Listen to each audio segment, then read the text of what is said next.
Bismillahirrahmanirrahim.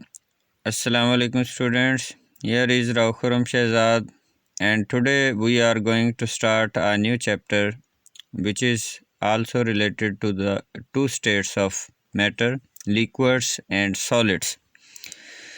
And our today's topic in this chapter is intermolecular forces. बच्चों पिछले chapter में हमने दो स्टेट्स को डिस्कस किया था, गैसेस एंड प्लाज्मा। इस चैप्टर में हम दो और स्टेट्स को डिस्कस करने जा रहे हैं जो कि हैं लिक्विड और सॉलिड्स। स्टूडेंट्स, जैसा कि आप जानते हैं कि जो गैसेस थी उनमें मॉलिक्यूल एक दूसरे से बहुत ज़्यादा फासले पे होते हैं, डिस्टेंस पे होते हैं और उनके दरमियान फोर्सेस ऑफ अट्रैक्शन बहुत ही कम होती हैं। जैसे हमने आइडियल गैसेस में पढ़ा था, there are no forces of attraction among their molecules. लेकिन ये जो लिक्विड और सॉलिड होते हैं ना, इनके मॉलिक्यूल्स एक दूसरे के करीब होते हैं and there are sufficient intermolecular forces among their molecules. इनके मॉलिक्यूल्स में इंटरमॉलिक्यूलर फोर्सेस होती हैं, फोर्सेस ऑफ अट्रैक्शन पाई जाती हैं। तो इस चैप्टर के शुरू में ना हम सबसे पहले डिस्कस करने जा रहे हैं इंटरमॉलिक्यूलर फोर्सेस को। इसमें हम देखेंगे कि ये इंटरमॉलिक्यूलर फोर्सेस होती क्या हैं और सेकेंडली ये कि कितनी तरह की इंटरमॉलिक्यूलर फोर्सेस हैं जो कि लिक्विड या सॉलिड के मॉलिक्यूल्स में पाई जाती हैं आमतौर पे। तो सबसे पहले what are intermolecular forces. Inter का मतलब होता है बिटवीन और मॉलिक्यूलर, इंटरमॉलिक्यूलर बिटवीन मॉलिक्यूल्स। तो इंटरमॉलिक्यूलर फोर्सेस क्या हुई? Intermolecular forces are the forces of attraction between molecules. दो मॉलिक्यूल के दरमियान जो फोर्सेस ऑफ अट्रैक्शन होती हैं इन्हें हम कहते हैं इंटरमॉलिक्यूलर फोर्सेस। यहाँ पे हम चार तरह की इंटरमॉलिक्यूलर फोर्सेस डिस्कस करेंगे। सबसे पहली हैं इनमें डाइपोल फोर्सेस, दूसरी हैं डाइपोल इंड्यूस्ड डाइपोल फोर्सेस या इन्हें हम डी बाई फोर्सेस भी कहते हैं। तीसरी हैं हमारे पास instantaneous dipole induced dipole forces या इन्हें हम लंदन डिस्पर्शन फोर्सेस भी कहते हैं। और चौथी हम यहाँ पे डिस्कस करेंगे हाइड्रोजन बॉन्डिंग को। तो चलते हैं एक एक करके डिस्कस करते हैं। आज के लेक्चर में हम पहली तीन फोर्सेस को डिस्कस करेंगे, ये क्या होती हैं और ये किस किस्म के मॉलिक्यूल्स में पाई जाती हैं। तो सबसे पहले देखते हैं dipole forces. Students, dipole forces देखने से पहले हमें पता होना चाहिए डाइपोल क्या होता है। What is a dipole? बच्चों ये देखें, ये हमारे पास ना एक HCl का मॉलिक्यूल है। HCl का मॉलिक्यूल जो है ये दो डिफरेंट इलेक्ट्रोनेगेटिविटी वाले एटम्स से मिलके बना हुआ है। इनमें से हाइड्रोजन की इलेक्ट्रोनेगेटिविटी आपको पता है, हाइड्रोजन की इलेक्ट्रोनेगेटिविटी 2.1 है जबकि क्लोरीन की इलेक्ट्रोनेगेटिविटी 3.1 है। इलेक्ट्रोनेगेटिविटी क्या होती है? The ability of an atom to attract the share pair of electron towards itself. Electron खींचने की एबिलिटी है। इसका मतलब क्लोरीन की इलेक्ट्रॉन खींचने की एबिलिटी जो है वो हाइड्रोजन से ज़्यादा है। तो ये जो शेयर्ड पेयर ऑफ इलेक्ट्रॉन है हाइड्रोजन और क्लोरीन के दरमियान, तो क्लोरीन इसे ज़्यादा अपनी तरफ खींच लेगा, अपनी तरफ अट्रैक्ट कर लेगा। तो फिर क्या होगा? फिर ये होगा कि क्लोरीन पे पार्शल नेगेटिव चार्ज आ जाएगा जबकि हाइड्रोजन पे पार्शल पॉजिटिव चार्ज आ जाएगा। तो ये दो पोल क्रिएट हो गए हैं, इसे हम कहते हैं पोलर कोवेलेंट बॉन्ड। और ये मॉलिक्यूल क्या कहलाएगा? इसमें दो पोल बन गए हैं, एक तरफ पॉजिटिव पोल बन गया है, दूसरी तरफ नेगेटिव पोल बन गया है। इस मॉलिक्यूल को हम कहेंगे कि ये मॉलिक्यूल जो है ये एक डाइपोल है। यानी इसे हम कहेंगे डाइपोल मीन कि इसमें दो पोल मौजूद हैं। तो इस मालिक्यूल को हम कह सकते हैं, ये जो HCl का मालिक्यूल है ये एक डाईपोल है, मतलब इसमें 2 पोल हैं। तो एक डाईपोल ये हो गया HCl का मालिक्यूल। इसी तरह दूसरा HCl का मालिक्यूल ये भी डाईपोल है, ये तीसरा HCl का मालिक्यूल ये भी डाईपोल है।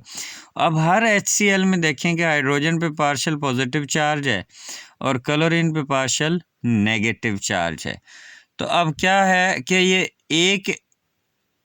एक HCl का पार्शली पॉजिटिवली चार्ज हाइड्रोजन दूसरे HCl के पार्शली नेगेटिवली चार्ज क्लोरीन को अपनी तरफ अट्रैक्ट करेगा और इनके दरमियान ये जो फोर्स ऑफ अट्रैक्शन होगी इसे हम कहेंगे डाईपोल डाईपोल इंटरेक्शन या डाईपोल डाईपोल फोर्सेस। क्योंकि क्या हुई डाईपोल डाईपोल फोर्सेस, इसमें ये होता है कि एक डाईपोल का नेगेटिव पार्ट दूसरे डाईपोल के पॉजिटिव पार्ट को अपनी तरफ अट्रैक्ट करता है और इनके दरमियान ये जो इलेक्ट्रोस्टैटिक फोर्स ऑफ अट्रैक्शन होती है इसे हम कहते हैं डाईपोल डाईपोल इंटरेक्शन और डाईपोल डाईपोल फोर्सेस। तो डाईपोल डाईपोल फोर्सेस को फिर कैसे डिफाइन करेंगे? The electrostatic force of attraction between positive end of one dipole and negative end of another dipole is called dipole dipole forces or dipole dipole interaction। इसी तरह आप ये यहाँ पे देखें, ये हमारे पास क्लोरोफॉर्म का मालिक्यूल है, ये दूसरा क्लोरोफॉर्म का मालिक्यूल है। तो ये जो क्लोरोफॉर्म होती है इसमें ये 3 क्लोरीन जो हैं ये कार्बन के साथ डायरेक्टली अटैच हैं। क्लोरीन की इलेक्ट्रोनेगेटिविटी कार्बन से ज़्यादा होती है, तो ये इलेक्ट्रॉन अपनी तरफ विड्रॉ करेंगे, क्लोरीन पे पार्शियल नेगेटिव चार्ज आ जाएगा जबकि कार्बन पे पार्शियल पॉजिटिव चार्ज आ जाएगा। कार्बन नॉर्मल हालात में तो हाइड्रोजन से इतने इलेक्ट्रॉन विड्रॉ नहीं करता, लेकिन अब क्लोरीन ने कार्बन से इलेक्ट्रॉन खींच लिए हैं तो कार्बन के पास इलेक्ट्रॉन की काफ़ी डेफिशिएंसी हो जाएगी। ये इंटर्न हाइड्रोजन से इलेक्ट्रॉन विड्रॉ करेगा और हाइड्रोजन पे भी काफ़ी ज़्यादा पार्शियल पॉजिटिव चार्ज आ जाएगा। तो अब क्या, ये देखें, अब ये पोलर मॉलिक्यूल बन गया है, ये भी एक डाईपोल बन गया है। एक तरफ पॉजिटिव पोल है, दूसरी तरफ नेगेटिव पोल है। ये एक मॉलिक्यूल था हमारे पास क्लोरोफॉर्म का, इसी तरह ये साथ में दूसरा मॉलिक्यूल भी है क्लोरोफॉर्म का। तो अब देखें यहाँ पे भी ये वाली जो फोर्स ऑफ अट्रैक्शन है between positive end of one dipole and negative end of another dipole, this is called dipole dipole forces या dipole dipole interaction। तो ये थी डाईपोल डाईपोल फोर्सेस या डाईपोल डाईपोल इंटरेक्शन क्या होता है। तो लेकिन याद रखना है कि ये जो इंटरमॉलिक्यूलर फोर्सेस होती हैं ये कोवलेंट बॉन्ड की तरह स्ट्रॉन्ग नहीं होती, ये कोवलेंट बॉन्ड से काफ़ी वीक होती हैं। और ये जो हमारी डाईपोल डाईपोल फोर्सेस भी हैं they are about 1% as effective as a covalent bond।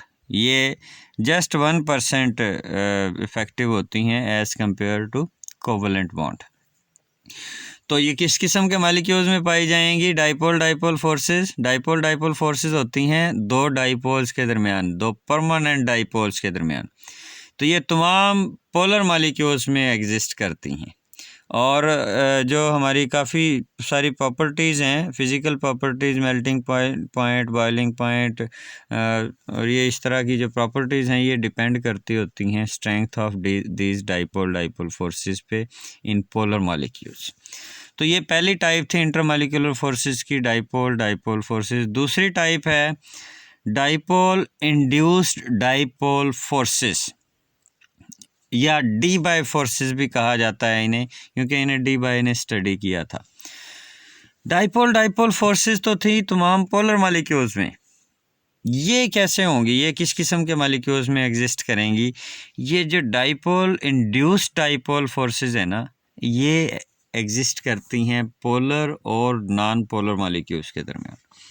तो ये कैसे बनेंगी? ये देखें यहाँ पे हमारे पास ये कोई परमानेंट पोलर मॉलिक्यूल था, ये इसका जो है पॉजिटिव पोल है, ये इसका नेगेटिव पोल है।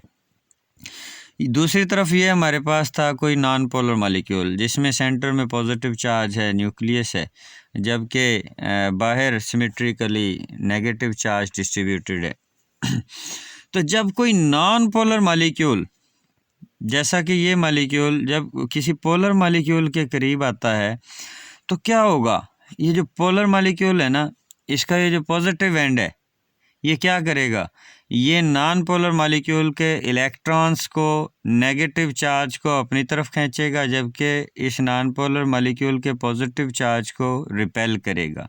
तो क्या होगा, ये थोड़ी देर में ये जो नॉन पोलर मॉलिक्यूल था इसमें भी पोलैरिटी इंड्यूस कर देगा, इसे भी पोलराइज कर देगा, इसके नेगेटिव चार्ज को अपनी तरफ खींच लेगा, जबकि पॉजिटिव चार्ज को रिपेल करके दूसरी साइड पे कर देगा। तो ये इसमें भी पोलैरिटी इंड्यूस कर देता है। तो इस वाले मॉलिक्यूल को अब हम कहेंगे इंड्यूस्ड डाइपोल, जो कि नॉन पोलर मॉलिक्यूल था पर किसी पोलर मॉलिक्यूल के करीब आने की वजह से पोलराइज हुआ है, इसे हम कहेंगे इंड्यूस्ड डाइपोल। ये हमारे पास परमानेंट डाइपोल था, जबकि ये वाला मॉलिक्यूल हमारे पास नॉन पोलर था लेकिन इसमें पोलैरिटी इंड्यूस की गई है, तो ये कहलाएगा induced dipole. Now this force of attraction between positive end of dipole and negative end of induced dipole, this will be called dipole induced dipole interaction or forces, या इन्हें डी बाय ने study किया था तो इन्हें हम D bye forces भी कहते हैं। तो डी बाय फोर्सेस जो हैं ये होंगी पोलर और नॉन पोलर मॉलिक्यूल्स के दरमियान। तीसरी टाइप फोर्सेस की जो हम आज डिस्कस करेंगे वो है instantaneous dipole induced dipole forces. ये किस किस्म के मॉलिक्यूल में होंगी? पहले वाली जो फोर्सेस हमने डिस्कस की हैं डाइपोल डाइपोल फोर्सेस, वो थी तमाम पोलर मॉलिक्यूल्स में। जो दूसरी फोर्सेस हमने डिस्कस की हैं डाइपोल इंड्यूस्ड डाइपोल फोर्सेस, वो थी पोलर और नॉन पोलर मॉलिक्यूल्स के दरमियान। ये जो तीसरे वाली फोर्सेस है ना, ये एग्जिस्ट करती हैं बिटवीन नॉन पोलर मॉलिक्यूल्स। ये तमाम नॉन पोलर मॉलिक्यूल्स में एग्जिस्ट करती हैं। अच्छा, नॉन पोलर मॉलिक्यूल में फोर्सेस ऑफ अट्रैक्शन होती हैं। नॉन पोलर मॉलिक्यूल जैसे नोबल गैसेस हैं या जैसे हमारे पास हैलोजेंस हैं, ये नॉन पोलर मॉलिक्यूल्स की फॉर्म में एग्जिस्ट करते हैं। एक्चुअली आपको पता है कि हम नोबल गैसेस जैसे हीलियम वगैरह को भी लिक्विफाई कर सकते हैं, और लिक्विफाई करने का मतलब क्या है, लिक्विड में आने का मतलब क्या है? लिक्विड में आने का मतलब है कि मॉलिक्यूल्स एक दूसरे के बहुत करीब आ गए हैं, उनमें फोर्सेस ऑफ अट्रैक्शन डेवलप हो चुकी हैं। तो इनमें किस किस्म की फोर्सेस ऑफ अट्रैक्शन जो हैं वो एग्जिस्ट करती हैं, ये इन्हें स्टडी किया था, एक्सप्लेन किया था एक जर्मन फिजिस्ट था फ्रिट्स लंदन इन 1930। तो इसके नाम पे इन्हें फिर हम लंदन डिस्पर्शन फोर्सेस भी कहते हैं। इन्हें डिस्पर्शन फोर्सेस क्यों कहा जाता है? क्योंकि इसमें इलेक्ट्रॉन्स ने डिस्पर्स होना होता है। ये हैं क्या? Instantaneous dipole induced dipole forces किस तरह से डेवलप होती हैं?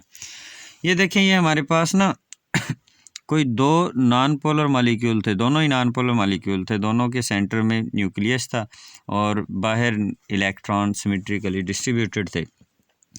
जब दो नॉन पोलर मॉलिक्यूल एक दूसरे के करीब आते हैं ना, तो दोनों के जो वैलेंस शेल में इलेक्ट्रॉन होते हैं एक दूसरे को इस तरह से रिपेल करते हैं कि एक के इलेक्ट्रॉन दूसरे के इलेक्ट्रॉन को रिपेल करेंगे और उसके पॉजिटिव चार्ज को अपनी तरफ खींचेंगे। इसी तरह जब एक का पॉजिटिव एक साइड पे हो जाएगा तो ये भी दूसरे के इलेक्ट्रॉन को अपनी तरफ विड्रॉ करेगा और पॉजिटिव को रिपेल करेगा। तो ये दोनों जब एक दूसरे के करीब आते हैं ना, तो फिर होता ये है कि ये दोनों के दोनों ही पोलराइज हो जाते हैं। ये देखें, इसमें ये हुआ है कि एक का पॉजिटिव इस साइड पे हो गया है, नेगेटिव दूसरी साइड पे, और जब पॉजिटिव राइट साइड पे आएगा तो ये क्या करेगा, ये दूसरे के नेगेटिव को अपनी तरफ अट्रैक्ट करेगा और पॉजिटिव को रिपेल कर देगा। तो इस तरह ये दोनों के दोनों मॉलिक्यूल ही पोलराइज हो गए हैं। इन मॉलिक्यूल्स को हम कहते हैं इंस्टेंटेनियस डाइपोल्स। इन्हें ये दोनों नॉन पोलर मालिक्यूल थे, एक दूसरे के करीब आने की वजह से लम्हाती तौर पे फॉर इंस्टेंट ये पोलराइज हुए हैं, तो इन्हें हम कहेंगे इंस्टेंटेनियस डाइपोल्स। अच्छा, अब अगर कोई और नॉन पोलर मालिक्यूल इनके करीब आएगा, अब ये इंस्टेंटेनियस डाइपोल बन चुका है, अगर कोई और non polar molecule instantaneous dipole के करीब आएगा तो ये जो हमारा इंस्टेंटेनियस डाइपोल था, ये वाला इंस्टेंटेनियस डाइपोल, ये इस नॉन पोलर मालिक्यूल को भी पोलराइज कर देगा। तो फिर क्या होगा, तो फिर ये देखें, ये तो था ना हमारा इंस्टेंटेनियस डाइपोल, तो ये था जो नॉन पोलर मालिक्यूल आया था, इंस्टेंटेनियस डाइपोल ने इसे भी डाइपोल में कन्वर्ट कर दिया है। तो ये वाला मालिक्यूल कहलाएगा इंड्यूस्ड डाइपोल, जो कि इंस्टेंटेनियस डाइपोल के करीब आने की वजह से पोलराइज हुआ है। इंस्टेंटेनियस डाइपोल ने इसमें भी पोलैरिटी इंड्यूस कर दी, तो ये राइट साइड वाला जो मालिक्यूल है ये कहलाएगा हमारा इंड्यूस्ड डाइपोल। तो अब इनमें से ये एक इंस्टेंटेनियस डाइपोल है, दूसरा इंड्यूस्ड डाइपोल है, इनके दरमियान ये वाली जो फोर्स ऑफ अट्रैक्शन होगी ये कहलाएगी instantaneous dipole induced dipole force. तो इसे हम डिफाइन कर सकते हैं, the force of attraction between positive end of instantaneous dipole and negative end of induced dipole is called instantaneous dipole induced dipole interaction। तो इसकी बेस पे हम इन्हें लंदन डिस्पर्शन फोर्सेस भी कहते हैं। और डिस्पर्शन फोर्सेस किस लिए, क्योंकि इसमें इलेक्ट्रॉन डिस्पर्स हुए हैं। तो ये वाली फोर्सेस जो होती हैं ये तमाम नॉन पोलर मालिक्यूल्स में सिग्निफिकेंट होती हैं, डोमिनेट करती हैं। वैसे ये जो लंदन डिस्पर्शन फोर्सेस है ना, ये तमाम किस्म के मालिक्यूल्स में पाई जाती हैं, चाहे वो पोलर हों या नॉन पोलर हों, लेकिन ये सिग्निफिकेंट होती हैं, ज़्यादा डोमिनेट करती हैं तमाम नॉन पोलर मालिक्यूल्स में। क्योंकि जो पोलर मालिक्यूल होंगे ना उनमें भी होती तो हैं, लेकिन उनमें ज़्यादातर जो डाइपोल फोर्सेस हैं वो डोमिनेट करती हैं। तो बच्चों, ये थी हमारी आज का टॉपिक इंटरमॉलिक्यूलर फोर्सेस से रिलेटेड। आज हमने 3 तरह की इंटरमॉलिक्यूलर फोर्सेस डिस्कस की हैं। पहली थी डाइपोल फोर्स, जो कि तमाम पोलर मालिक्यूल्स में पाई जाती हैं। दूसरी थी डाइपोल इंड्यूस्ड डाइपोल फोर्स, या जिसे हमने डी बाई फोर्स भी कहा था, ये थी पोलर और नॉन पोलर मालिक्यूल्स के दरमियान। और तीसरी हैं instantaneous dipole induced dipole forces, या इन्हें हमने लंदन डिस्पर्शन फोर्सेस भी कहा है। तो ये पाई जाती हैं तमाम नॉन पोलर मालिक्यूल्स में। होती तो सभी में हैं, पोलर में भी नॉन पोलर में भी, लेकिन डोमिनेट करती हैं नॉन पोलर मालिक्यूल्स में। तो that's all as far as our today's lecture is concern. Next lecture में हम डिस्कस करेंगे factors affecting London dispersion forces. अपना ख्याल रखिएगा। अल्लाह निगहबान।